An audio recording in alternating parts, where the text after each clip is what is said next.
안녕하세요, 옆집 아저씨입니다. 오늘은 기초연금을 받기 전이나 받을 때 절대 하면 안 되는 행동 3가지에 대해서 준비했습니다. 기초연금을 조금 더 받으려고 이런 행동 하시면 손해가 더 클 수도 있고요. 기초연금을 받다가도 탈락할 수 있는 요인이 됩니다. 기초연금 대상자는 만 65세 생일부터 대상자이니까 이 부분 관심있게 보셔야 하는 분들은 1958년 이전 분들과 올해 대상자인 59년생, 내년 이후로 받는 60년생, 61년생, 62년생까지는 알고 계시면 도움이 되실 겁니다. 먼저 올해 기초연금 가구별 소득 인정액은 단독 가구는 213만원 이하, 부부 가구는 340만 8천원 이하입니다. 그래서 받을 수 있는 기초연금은 단독 가구 최대 33만 4,810원, 부부 가구는 20% 감액되어 최대 53만 5,680원까지 받습니다. 올해를 기준으로 2025년 소득 인정액은 단독 가구는 229만원 이하, 부부 가구는 367만원 이하로 예상됩니다. 그리고 기초연금으로 받을 수 있는 금액은 평균 물가 상승률을 3.6%를 적용한다는 가정으로 단독 가구 최대 34만 7천원, 부부 가구는 20% 감액되어 최대 55만 5,200원까지 예상됩니다. 부부 가구인 경우는 부부 중 한 사람만 해당되어도 부부 합산으로 소득 인정액이 계산됩니다. 올해와 내년에 받을 수 있는 기초연금을 먼저 말씀드린 이유는요, 돈을 얼마나 받는지가 모든 분들의 최대 관심사이기 때문입니다. 지금부터는 기초연금 받기 전이나 받을 때 절대로 하면 안 되는 행동 3가지 말씀드리겠습니다.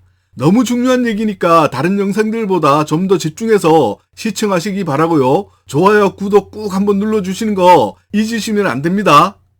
그러니까 오늘 말씀드릴 이 3가지 행동은 기초연금에서 절대로 하면 안 되는 행동이고요. 모든 분들이 자식들과 형제, 친척, 지인 포함해서 모두 사랑하는 마음은 잘 알겠지만 잘못하면 뉴스에 나오듯이 돈 잃고 자식, 형제, 친구 잃고 노후에 힘든 삶을 살아갈 수도 있기 때문에 조심하셔야 합니다. 기본적으로 기초연금은 개인의 소득과 재산에 따라 모두 다르게 받으니까 오늘은 예를 들어서 말씀드릴게요. 이 부분만 잘 지켜도 기초연금 받는 데에는 큰 문제는 없을 것 같습니다. 먼저 첫째, 이 부분은 제가 다른 영상에서도 몇 번 알려드렸는데요. 자녀나 형제, 친척들에게 명의를 대여하시면 절대 안 됩니다. 자녀나 형제, 친척, 지인에게 통장, 사업자 등록증, 자동차 공동명의 등의 행동은 너무너무 조심하셔야 합니다. 이 자체가 불법이므로 나중에 소명을 할 수도 없습니다.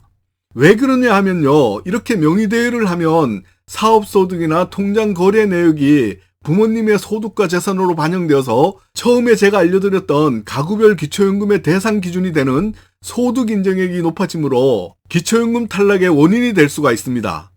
자동차 공동명의인 경우는 부모의 지분이 단 1%라고 하더라도 100% 모두 부모의 명의로 잡힙니다.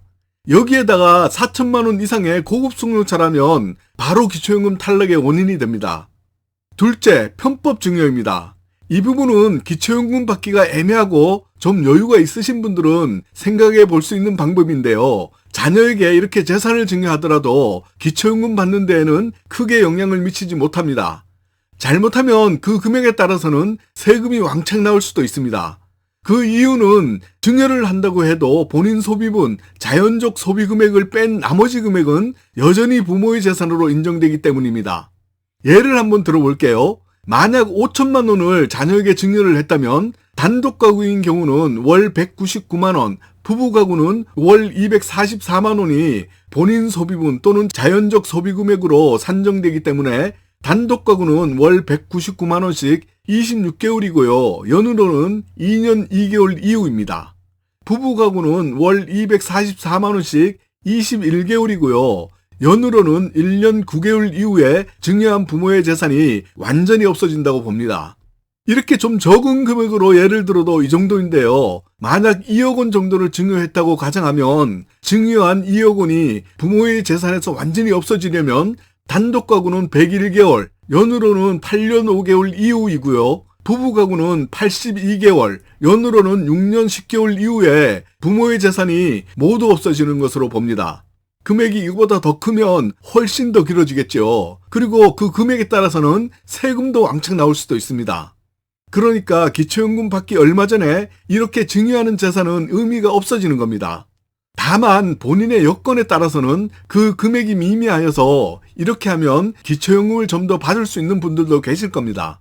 역으로 그런 분들은 4, 5년 전부터 철저히 준비하셔야겠죠. 제가 유튜브를 진행하면서 보면 대부분의 분들이 막 닥쳐서 이런 영상을 보면서 기초연금, 국민연금 이런 것들에 대해서 준비하시는데 좀 늦은 감이 있습니다. 셋째, 현금을 찾는 분들이 계십니다. 나름으로 생각을 하셔서 이런 행동을 하시는 건데요. 국가에서 그렇게 호락호락하지가 않습니다. 그러니까 굳이 현금을 이렇게 찾으실 필요가 없습니다. 좀 더 정확하게 말씀드리자면 현금을 찾으셔도 별 영향이 없는 것이죠. 고의적인 재산 축소를 하는 분들을 위해서 2011년 7월 1일 이후 재산이나 금융거래 내역을 모두 조사하기 때문입니다. 원래는 기초연금을 신청하면 금융재산은 3개월 평균 잔액을 보는데요. 이것만 아시고 기초연금 신청하시기 3개월 전에 또는 1년 전쯤에 미리 현금을 인출하거나 다른 통장으로 이체하시면 나중에 부정수급으로 모두 걸립니다. 예를 들어서 정당한 사유가 있게 이체하는 것은 증빙을 하면 되는데요. 그렇지 않은 경우 부정수급으로 그나마 받고 있던 기초연금을 다 토해내고 탈락될 수도 있습니다. 한 번 더 말씀드리지만 오늘 말씀드린 이 세 가지 행동은 기초연금에서 절대로 하면 안 되는 행동이고요. 모든 분들이 자식들과 형제들을 사랑하는 마음은 잘 알겠지만 잘못하면 뉴스에 나오듯이 돈 잃고 자식, 형제, 친구 잃고 노후의 힘든 삶을 살아갈 수도 있기 때문에 정말 조심하셔야 합니다. 참고로 기초연금 계산 시 지역별 공제액 중 부동산의 경우는 대도시는 1억 3,500만 원, 중소도시는 8,500만 원, 농어촌은 7,250만 원이 공제되고요. 금융재산은 2천만 원까지 공제가 적용됩니다. 금융의 경우는 상하반기 연 2회 측정을 하는데요. 주식의 경우는 조사할 시점의 최종가액을 기준으로 보고요. 저축예금은 3개월 평균 잔액을 보고 있습니다. 2025년에 국민연금을 기준연금액의 150% 초과인 52만 500원 이상을 받으면 최대 50%까지 기초연금이 감액되고요. 국민연금은 100% 반영되니까 기초연금에는 아주 불리합니다. 이번에는 꿀팁으로 기초연금 소득평가액을 계산할 때 포함시키지 않는 소득이 있는데요. 공공일자리 소득과 자활근로소득입니다. 다시 말해서 노인 일자리 소득, 장애인 일자리 소득, 공공근로, 자활근로는 기초연금 소득 계산에 포함되지 않으니까 기초연금을 받으시는 분들은 이 부분은 신경 안 쓰시고 공공일자리 소득이나 자활근로 소득에 참여하셔도 됩니다. 기초연금을 신청했지만 탈락하신 분들은 수급희망 이력관리제를 신청해 놓으시면 신청 기준액 상향 등으로 기초연금 수급이 가능할 것으로 판단되는 경우 5년간 재신청을 하라는 안내를 해주고 있습니다. 안내를 받았다고 그냥 가만히 계시면 안 되고요. 반드시 신청은 하셔야 합니다.